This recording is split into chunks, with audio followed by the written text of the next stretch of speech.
Hi, I'm Yulia, and this is Red Lines, a show where we dive into daring subjects and cross some red lines of political speak. And today we're going to do just that with Anna from Ukraine and Jonathan Fink of Silicon Curtain. We're going to be hopefully answering the question of is Biden's decision to allow Ukraine long range strikes into Russia going to cause World War III? I think there's very few people who don't know that, and those who are still tuned in haven't tuned out. I run I can call it popular now, can't I? I run a popular YouTube channel which supports Ukraine. It's been running since the start of the full-scale invasion, and it has wonderful guests like Anna on it, and it has lots of politicians, journalists, historians. It has a few people from the other place, which we shall not mention as well. But it covers various issues around geopolitics, obviously the war against Ukraine, but also disinformation and various historical topics of why the other place is like it is. And this is one of the things, certainly Anna and I in our interviews come back to again and again. Why does aggression come from Russia? That's me.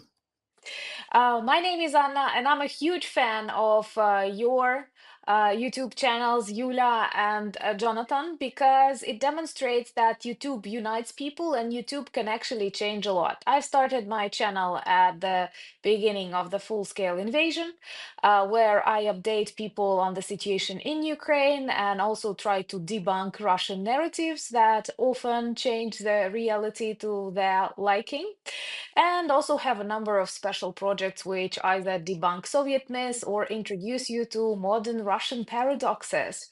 So happy to be here. Awesome, and I'm so happy to have you here because I'm also a fan of both of your YouTube channels, and let's just have a little, chain of appreciation here, since that already started. So we usually, I think we all have. I actually really like our dynamic. We have had a conversation between the three of us before, and I think it's a very good sort of.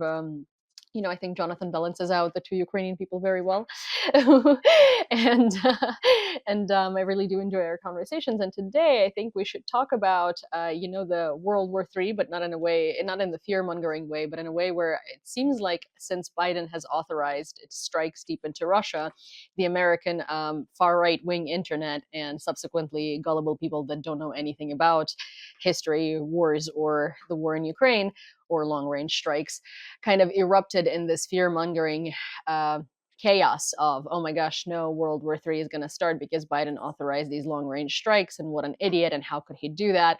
And then Putin shot an ICBM at Dnipro, and of course, this is like a big escalation, and this is a big deal, even though it was just a show of power.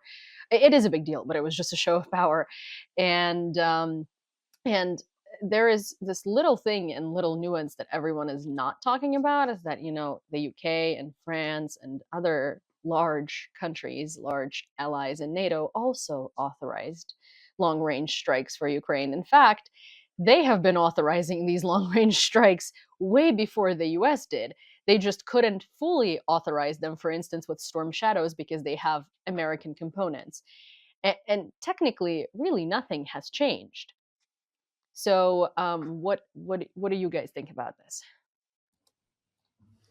Well, I'll jump in first of all because I've just done an episode on this, published yesterday on the channel. It seems from current intelligence this wasn't a long range ballistic missile. This was a medium range one, which means that all of Europe is in range, but the US is not.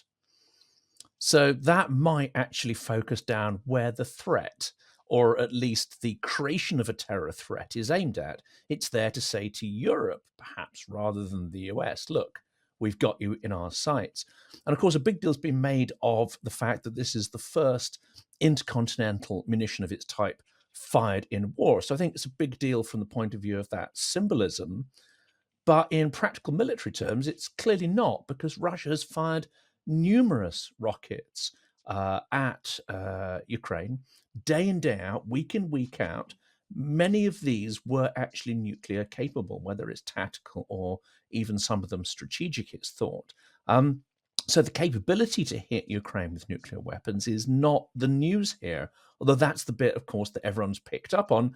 That is the bit that all the goons in the Kremlin want the media to pick up on, and it is also part of the changed doctrine. Now, I love to what Anna thinks about this. Russia's changed its nuclear doctrine. That's another part of this saber rattling. The nuclear doctrine doesn't count for anything. It's just a piece of theater created to spook the West, to scare the West, to pump this narrative into especially politics, media, and geopolitical circles, because geopolitics is stuffed with useful idiots.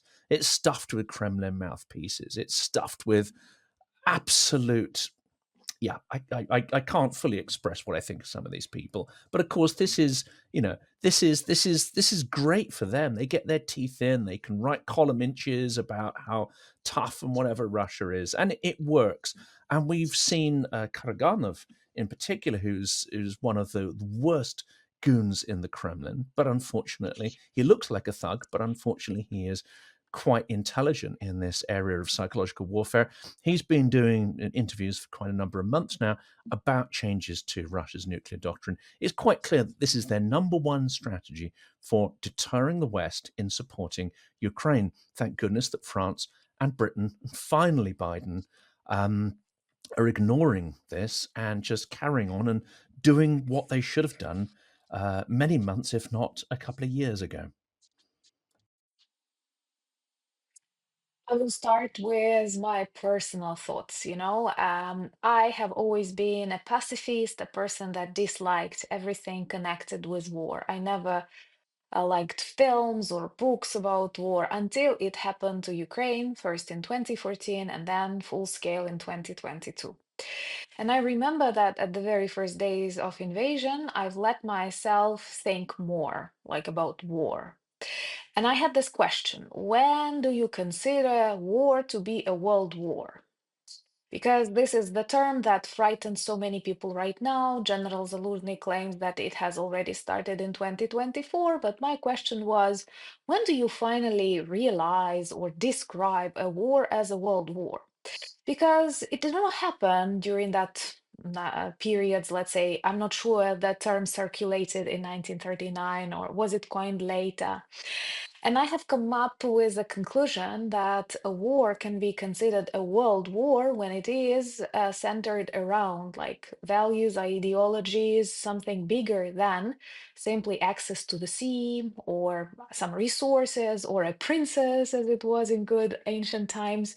When it's about this very serious lifestyle choice, then it is a world war, even if it is on a small territory. So for me, since the very start, Russian war against Ukraine, Georgia, Chechnya, these were world wars, the expansion of the authoritarian world into the democratic one.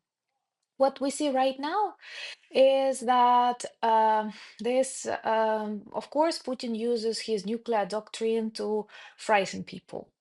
And actually, it at the same time demonstrates the mess in his head and in his politics, because those who follow the invasion clearly remember that Putin considers the temporarily occupied territories of Ukraine a part of Russia. And according to Russian legislation, Crimea, Donetsk, Luhansk, and even Kherson and Zaporizhia are considered Russian regions, new Russian regions.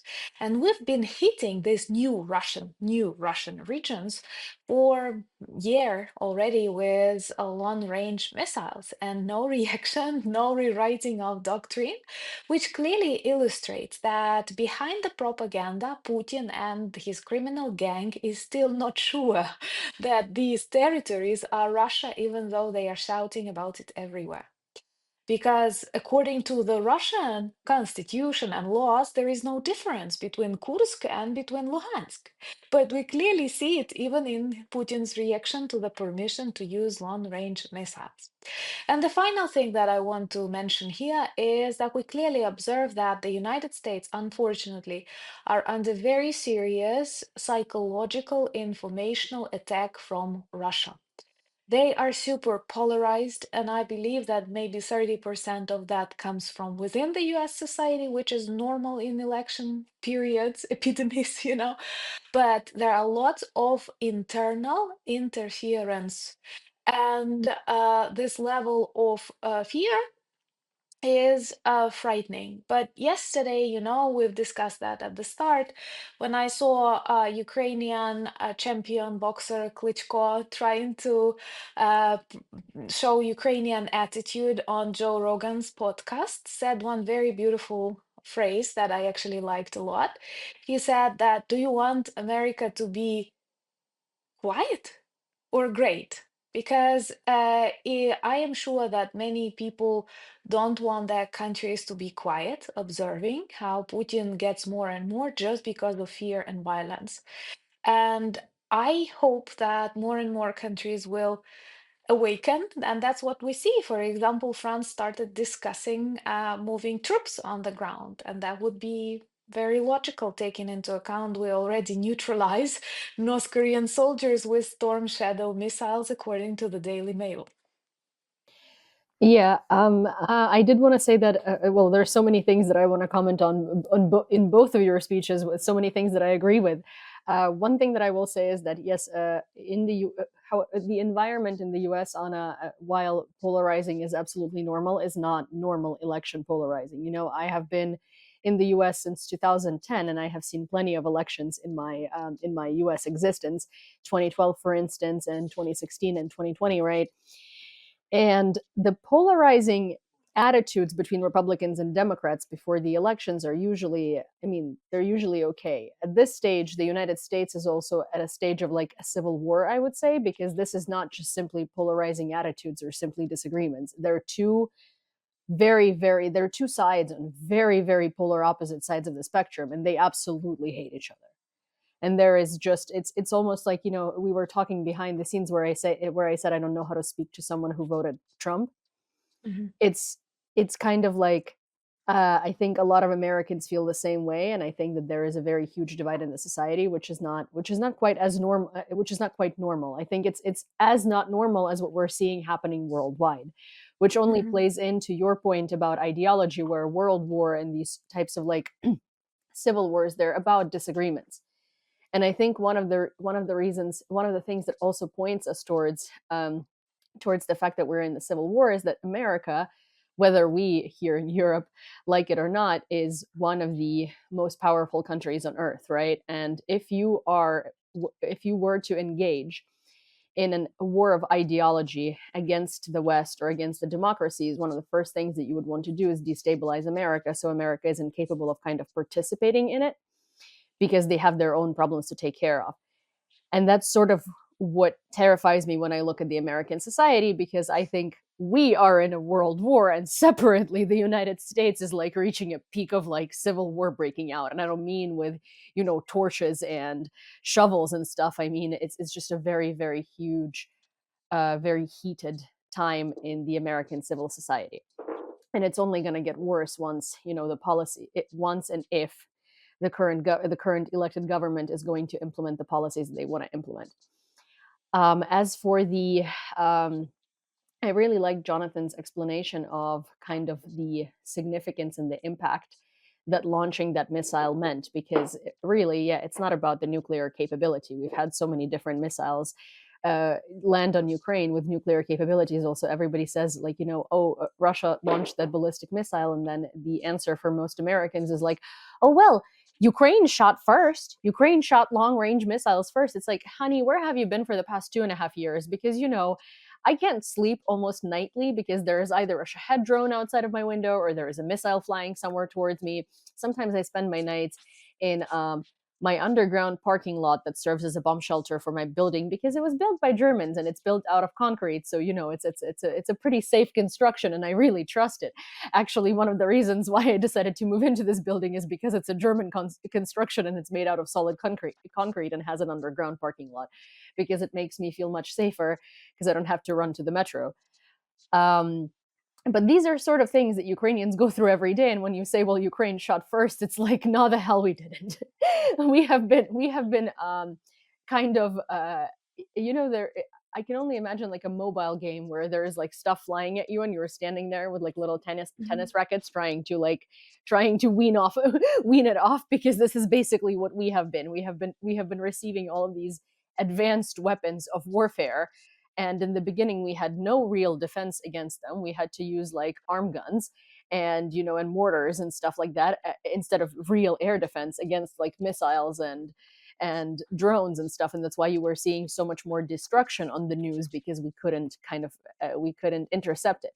Now you see less destruction because we can intercept it, but that doesn't mean that there are any less weapons flying at us, and it doesn't mean that these weapons don't keep getting advanced, more and more advanced. So the significance of this is clearly the fact that Russia decided to use something that would not only threaten Ukraine with nuclear capabilities, but it would also threaten Europe. However, the interesting fact about this is also that I think what a lot of people are kind of glossing over, is that yes, sure, Russia named this missile Oreshnik, but in reality, it's not that they've produced a new kind of missile. They took the missile that they already had called Rubezh, which is an intercontinental ballistic missile capable of reaching the United States. And it's not only capable, it's actually meant to do specifically that. They've decreased in a computer program its range and took off the nuclear warheads. So it's not like they invented a new missile or sort of like, used an experimental missile. The only experiment in this missile is the fact that they took off the nuclear warheads off of it, right? So it's not just, yes, in this particular strike, it was a show of power for Europe, but it also is a veiled show of power for the United States. Because in reality, it's just Rubezh renamed into something else, right? So there is a lot of that, but Russia has been doing these types of escalations and these types of things forever now. And it's not only localized to this incident with an ICBM or RBM.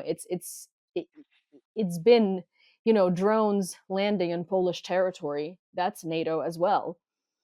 Particles and debris landing in Moldova. There's also a cargo plane that had just exploded in the sky for no reason in Vilnius, Lithuania, and crashed, and one person was killed. And we also know the news that there was an intelligence report a couple of months ago stating that Russia was putting explosives on cargo planes that were aimed to go to the United States.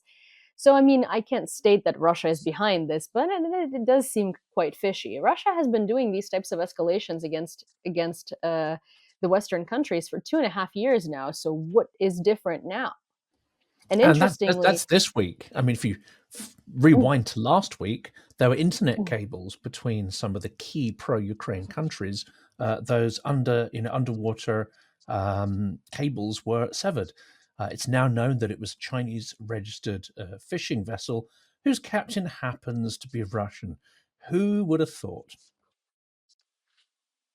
yeah, and and that type of stuff, happens very often. I actually want to show you a video from TikTok that I think that both of you are going to agree is. Does either one of you know who Mikhail Zygar is?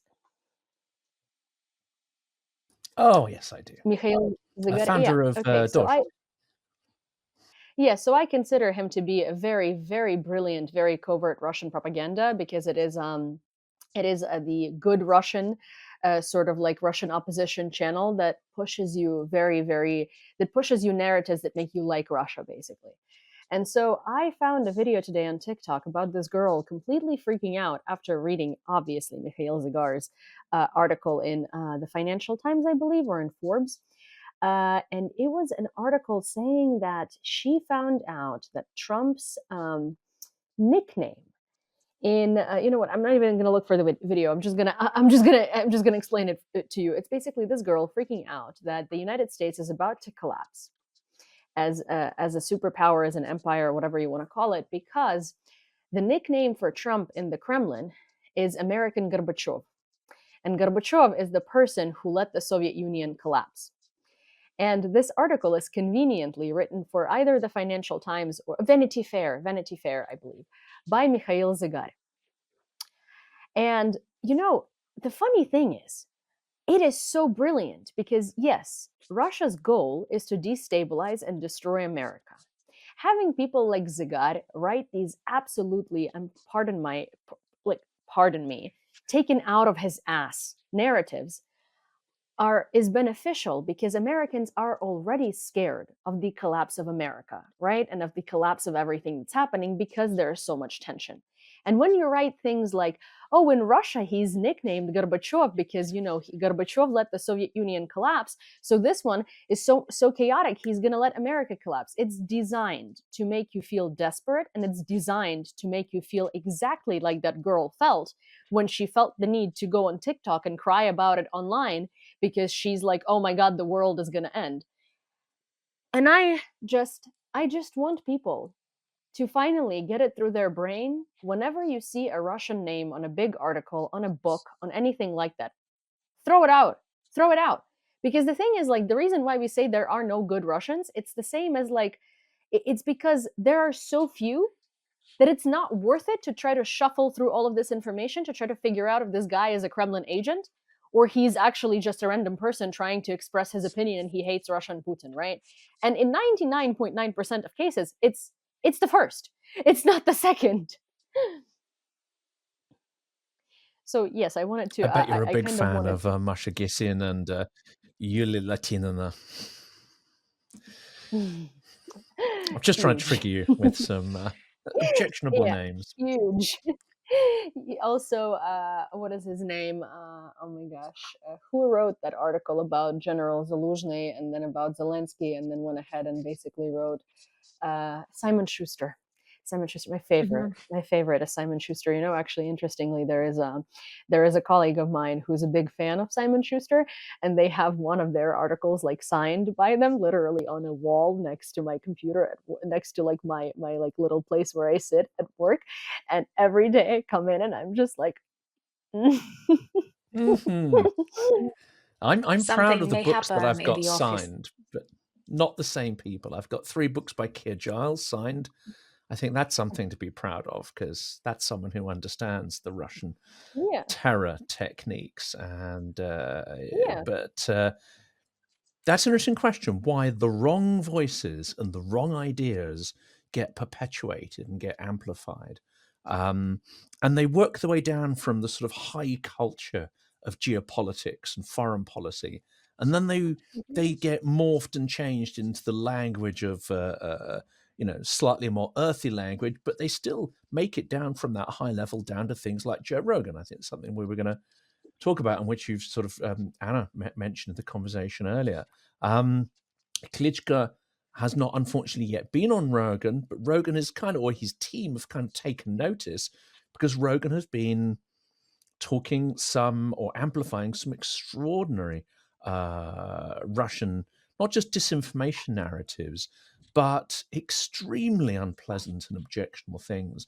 Kicking Ukraine, kicking Zelensky, kicking someone when they're down, to me is the ultimate in the sign of a bully. Someone who is not just ignorant, but is totally lacking in human empathy or is getting paid to say these things.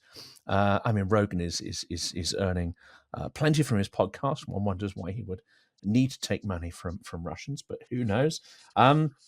I suspect that he's living in a deeply toxic well of misinformation. And there's a question for both of you: how do you drag somebody out of that? How do you turn those narratives around when almost everything they say is not just deeply harmful, but absolutely misinformed and based on a wrong interpretation of what's happening in the world? Well, it's also designed to make it's kind of like what they're trying to do is they're trying to use self-fulfilling prophecies, right? It's the same as what it's a show of power. It's like Russia kind of uses these ballistic missiles, right? Or Russia does something very drastic. And then we see all of these good Russian journalists that have been writing in the West for 20 years now coming out with these like articles that all of the liberal and whatever and conscious and like college educated people are sharing because these are just such profound thoughts and they always happen together. Like these big articles never come out just by themselves, right? It's always like, for instance, I don't know, there is going to be an issue at the Ukrainian front line, and then suddenly there are all of these big articles coming out about Zelensky being the only person who believes in the victory of Ukraine, and all of the world leaders behind the scenes are actually thinking of dumping him. It's been a year and a half, no one has done that, right? But they always happen together, and they're because they're designed to be a self-fulfilling prophecy. What Russia is trying to do is Russia is trying to destabilize and collapse the US. They're trying to destabilize and collapse Europe. So all of their little minions, all of their little Western writers in the West start writing big articles for big publications that do just that. It's like I found the article, and the article is basically is named this: Putin is banking on a Trump win for his new world order. Donald Trump's nickname in the Kremlin, the American Gorbachev. Officials believe his chaos will be the downfall of the US, by Mikhail Zygar. And the thing is, they want that. Russia wants it to happen. It's not that this is actually what they believe is going to happen. They want it to happen. So they put it in your heads, of the heads of readers, right? The heads of propagandists like Joe Rogan, the heads of people with large podcasts, that this is what truly is what it is. And then the more you read it, the more you think about it, the more you sort of, especially in a state of turmoil in your country, right? The more you're exposed to it, the more you start believing it, and the more you start fulfilling that prophecy yourself. And that is actually, I think, one of the best strategies that Russia has in its propaganda, is kind of making you believe that it was your idea in the first place. I I think think it, we have yeah. given Russia too much time. And at the moment when it invaded Ukraine for the first time in 2014, the time for political decisions ended. The time for conversations and various analysis ended, and all the decisions should have been military. If you listen to NATO generals, if you listen to professional military experts, they all allowed using long range missile strikes long ago because they've realized it's not a military decision to prevent these strikes, but a political decision. And unfortunately, the more politics we have around purely militarily tasks, the more time they have to construct new narratives, to invent new chaoses. Just a couple of hours ago, Romania received the results and they have a surprise candidate there. Also, very pro Russian and totally unknown before that. So actually, there are lots of channels that Russia managed to develop during this war period and now actively uses them. And the best way is just as you've said, Yulia, first of all, not to read, not to touch these materials until a serious dezombification of the population is done. And a second, of course, to give serious military answers so that all of these journalists and propagandists have no time to discuss the philosophy, because I sometimes get aggressive when people who are so much afraid of the escalation openly advise Ukrainians to die gracefully, like die gracefully and you will be remembered. But I think that more and more politicians, especially in Europe, realize that it will not end with Ukraine. It will simply continue. And that's why it's better to continue the battle while still in Ukraine. But this time for the construction of narratives, this time for the interference in the elections, it only leads to more problems. So I would like, I would like to silence these discussions and to let the, as President Zelensky said, I will quote the president. They will say I'm a Ukrainian propagandist. Let the missiles speak, and that let that be Ukrainian missiles. Yeah, let the missiles speak for themselves, because that's the thing. It's funny because everyone is kind of like fear mongering this whole like start of World War III, right? Like, again, I think we are in World War III. I think what that's what they don't realize, but also what they're referring to is like, missiles flying everywhere, World War III, and trenches being dug everywhere, like the UK and the France and just every single European country, and of course U.S. soldiers are going to have to partake in it because NATO, unless Trump takes them out of NATO. But the thing is, not letting Ukraine strike Russia and not letting Ukraine end Russia is how you start World War III, where everyone is involved and missiles are flying everywhere, right? Because in reality, this is such a warped thinking. It's kind of like, so if you let the enemy get stronger, he's not going to attack you. But if you destroy the enemy and you weaken them, they're going to attack you. It makes no sense, right? But again, Russian propaganda, and especially the software, I think it's not. I think it's not even the crazy propaganda. I think it's not the insane stuff that they say on TV. It's not the insane things that they say in the government. It's these like good, tolerable Russians who write these good, tolerable articles that do the best in convincing the West of these crazy Russian narratives because they are, they are the logical ones. They're the narratives that are not out of this world and far fetched. They are the balanced narratives, and it's yeah. Yes, Jonathan, I love all of Ano- these Russian writers. You mentioned they definitely do trigger the hell out of me. Another important, very important aspect is that Russia is already fighting in the Third World War against the West, while the West still tries to prevent it. For Russia, Iran, China, North Korea, it has already started and they are advancing because they understand it's happening. And those who want to hide, looking for good Russians or prophecies, they will have consequences. And I think all you I have to do is definitely. to, walk out on the street somewhere here, I guess in New York or wherever, and you realize the majority of people, what seems absolutely urgent and important to us, what seems obvious to us, that this is a kind of World War III. It's not playing out in the same way as the first two, but it's absolutely a heightened level of competition between blocks of powers, and there's definitely authoritarian bloc. They are absolutely using proxies, allies, terrorist groups, as well as leveraging economic resources in order to challenge and, where possible, degrade the West. And Russia is the master of information warfare, as Anna's pointed out in that fantastic series she's been doing. Um, but you do not get any sense of that when you walk out onto the street. People are in their social media bubbles. They are. This is not what they want to be thinking about. Even people who are intelligent and reasonably well informed, these are not the conclusions they want to come to. And politicians don't want to tell their populations that this was what's going on. Perhaps Finland is the exception there because, of course, Finland has some experience of what happens when you let your guard down. So I think in Finland, the politicians there have been telling their population to prepare for war. In fact, they've been doing it since the 1940s and preparing for that, preparing their industries strategically, making sure that their male population has at least some military experience.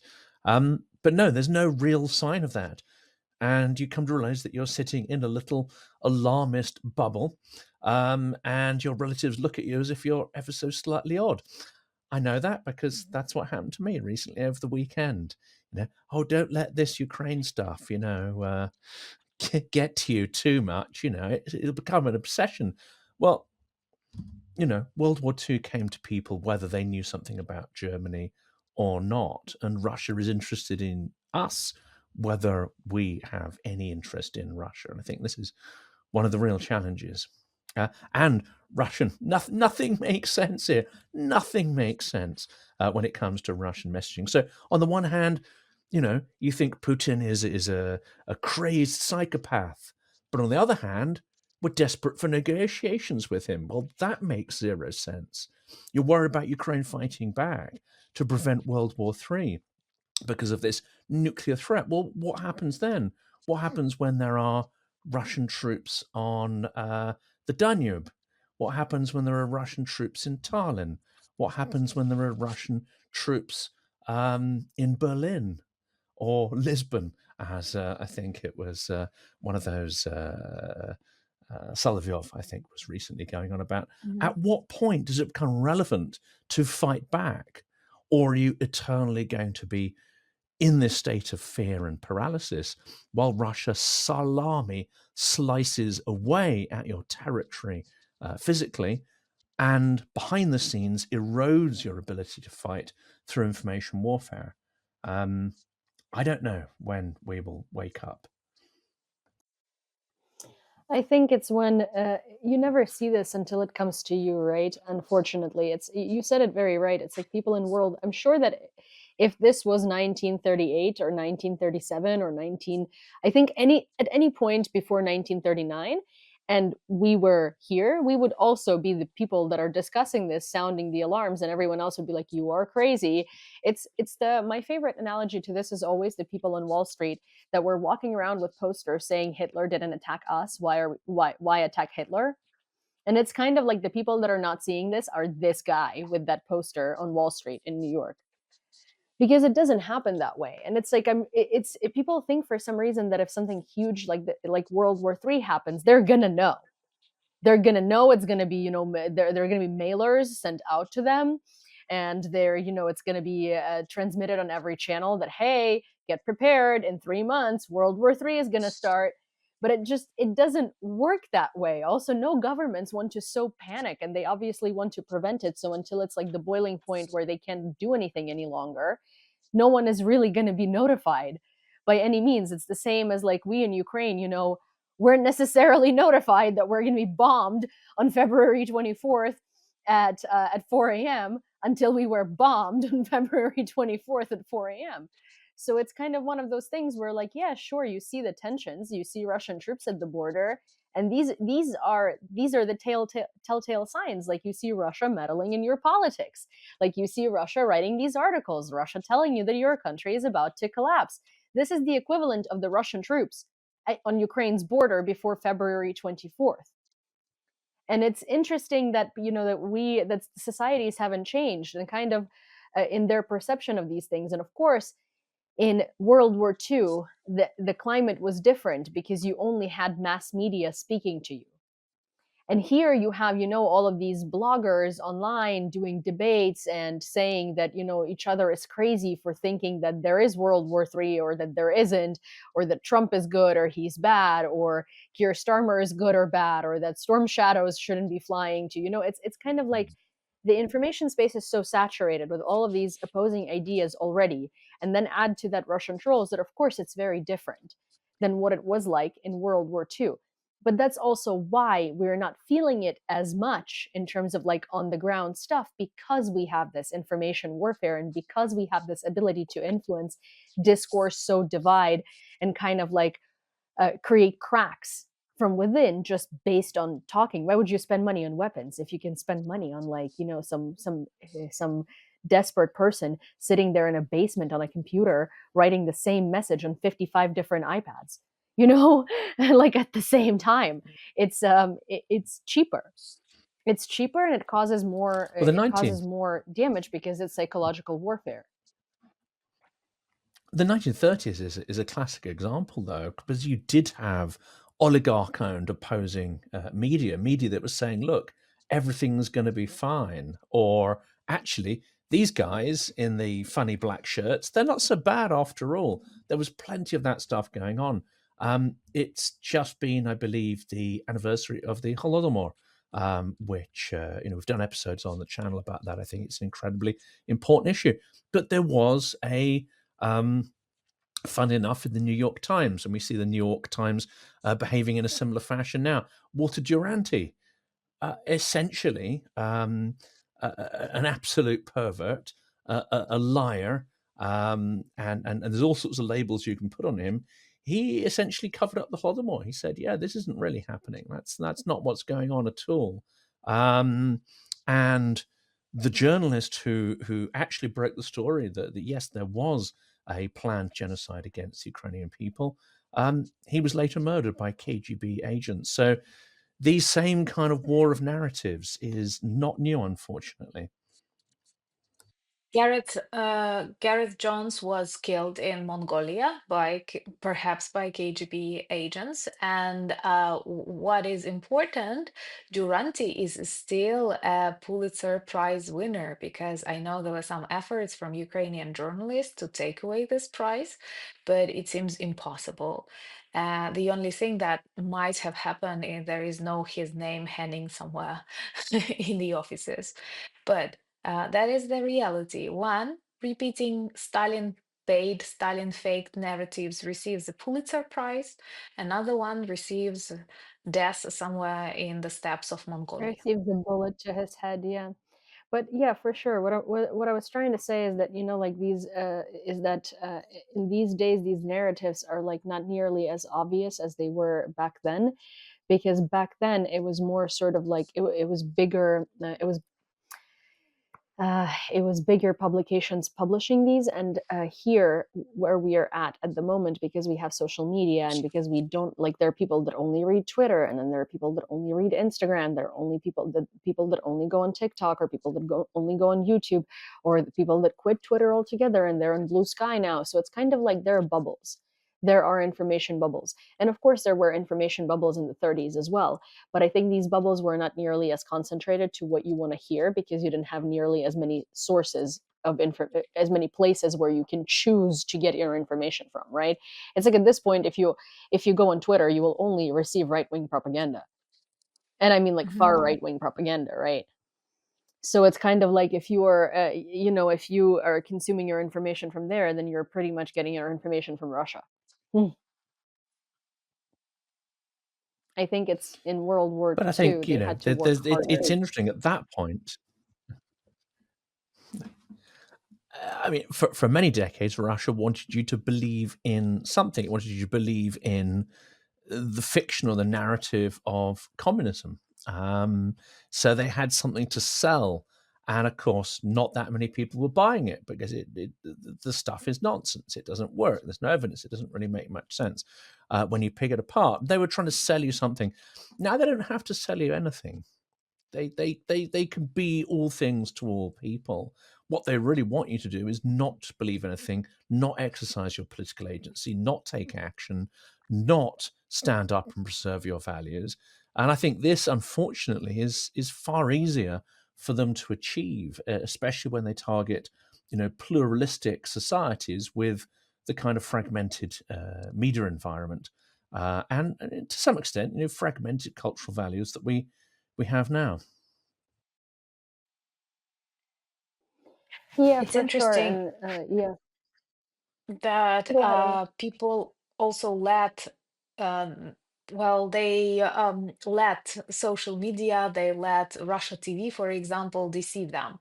And Margarita Simonyan can openly speak about lots of AI hosts that they already have, broadcasting in different languages, even having their own social media accounts. And nothing, there is no reaction. It's actually magical how this access to social media, instead of revealing bad truth about the political regimes, about the crimes, or else, uh, help them out. They have just, instead of being afraid of this revelations, researches, investigations, they started using it against the people. And it's interesting because social media here forever. Well, I don't mean for, I don't know how long, taking into account we have World War III coming, but in reality, you cannot just turn them off. Or the fact that you leave Twitter to Blue Sky does not solve the problem. And how do we act? How do we protect ourselves towards social media that also help us live and survive? Because in Ukraine, there are lots of cases when social media help on the front lines during the Revolution of Dignity, and even during the occupation of Bucha, when home uh, chats turned into the warning places, the information exchange, and so on, and people survived because of that. Well, it's very, it's kind of like it's not about. I'm trying to frame this right. It's kind of like, all of the movies about supervillains, right? There's always some crazy nuclear or like kinetic energy, something, some force of power that if it ends up in the wrong hands, it'll destroy the world, right? Because the thing Hmm. is, like, this technology has this power, and it's about how you use it. It's kind of Yuri Bezmenov, that KGB agent that has done an interview in the 80s, that suddenly now all of the, especially Americans on TikTok, are discovering. And it's funny because I was speaking about it for like the past, I don't know, 2.5 years now. Um, and so have you probably. And everyone is just waking up and they're like, oh my God, have you seen this interview? This KGB agent, he's predicting exactly what's going to happen to America. He's not predicting it. He's giving you a play by play of Russia's plan of what to do with America. He's not a psychic. He's, Hmm. he's not a woman named Lolita with a crystal ball. He's a guy who's been trained to do exactly that. But he said this, it's like there comes a point in a democratic society where Russia has achieved what it wanted to achieve, because it doesn't matter how much truth and how much proof and how much information you can present to them that is undeniable, they're going to choose to not believe it, because nothing will change their views. And it's the same with kind of how these crazy like right-wing people are reacting to Russia, right? And I mean right-wing people in the West, where you show them what Margarita Simonyan is saying, you show them that they hate the West, you show them that they're talking about nuking the West, you show them that they hate Americans, and Americans are like, I would love to move to Russia. Russia is a much nicer place than the United States is. They have values. And you kind of sit there and you're like, We should encourage more of them to move to Russia, like the oh, serious immigration process. I was just encouraging someone. There was a person in my comments, they have blue hair and they're transgender. And they were saying that, with everything happening in America, they're seriously considering immigration to Russia. And I thought it was a bot at first, but no, it's a real person. It is a real person. And I'm currently encouraging the hell out of them to actually move to Russia. We Because should organize an agency, I, like I move to genuinely, Russia. like, I think there's so many people that will pay, that will donate to move these people to Russia, because I genuinely want to see what's going to happen once they reach it, because they always talk about it, right? And they talk about how great it is, and it's like, do move, Do. do move, because I don't think you realize what kind of a peachy situation you're in for. Oh, we know what happens though. Of course, they say something negative eventually, and they will fall out of a window or have an unfortunate Smetana incident or something. Something bad will happen to them. There was For tea. No, there was an even better situation. It's like they kind of look at prices, right? So like, let's say, first of all, most of the people that consider doing this are people that don't make a lot of money, right? Because they look at, like, let's say they have $20,000 in savings, and they're like, wow, this is going to last me years in Russia. This is a lot of money, right? So they take that $20,000 and they bring it with them and they deposit it to a Russian bank. And this has already happened to an American farmer family, and I absolutely loved when it happened.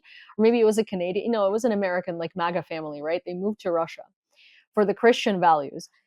And then they gave an interview to some like Western newspaper where they were cursing out the fact that Russia does not have any values, that Russia does not have real Christians, and that they moved with like $300,000 that they deposited into a Russian bank that the government appropriated.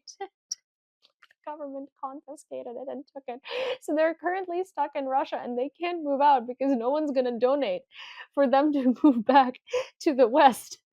They also have no ability to like have, I don't think they have their Western bank accounts anymore. And like Russia is obviously like frozen assets and all of this stuff. You can't like donate to an account created in Russia. So they're literally stuck and they have no money and they have like 8 children. And it's just like, I don't mean to be so happy about this, but it's just kind of like, what did you expect? I mean, that's a You can reality be show I'd happy. watch. All they have to do is to set up some webcams. I would actually pay good money to watch that, and them interacting with their neighbors. That would be priceless. Oh yeah, they got a farm in Russia. Well, I don't think they want to interact with any neighbors anymore. They were saying Russians are rude, Russians hate Americans. They were saying that there are no Christian values, no values at all. And again, they have no money. And I think the problem with the reality TV show and you paying for it is that they still would not have the access to collect this money, because if it was on YouTube and they create an account in Russia, it's not going to be monetized. If it's like on any social media platform that is created within Russia, it's not going to have the ability to be monetized. So yeah, that's but yes, I would watch that reality TV show as well. I would be very curious about how these people about their journey back to the West and how they leave Russia, because now that they've done this interview, I also don't think that the Russian government is going to let them get out of Russia. No, no, if they go and tell the unvarnished truth. Yeah, I've got some interesting village stories. Probably not the appropriate place here, but I think on Anna's channel we're going to share some interesting horror stories at some point. Yeah, horror stories. Russian horror stories. That would be Yeah. good.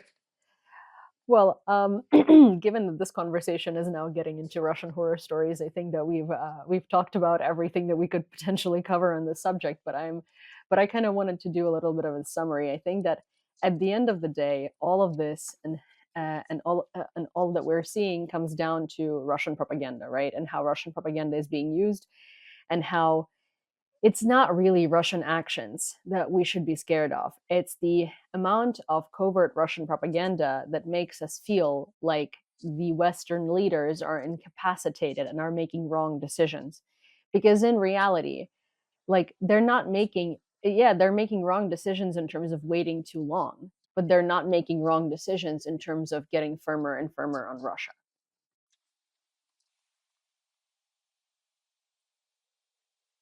I am sure that no person has made a proper decision based on his, her, theirs own fears. When fear is the one that makes you, I don't know, get married or find a job or move, it is not going to bring you somewhere.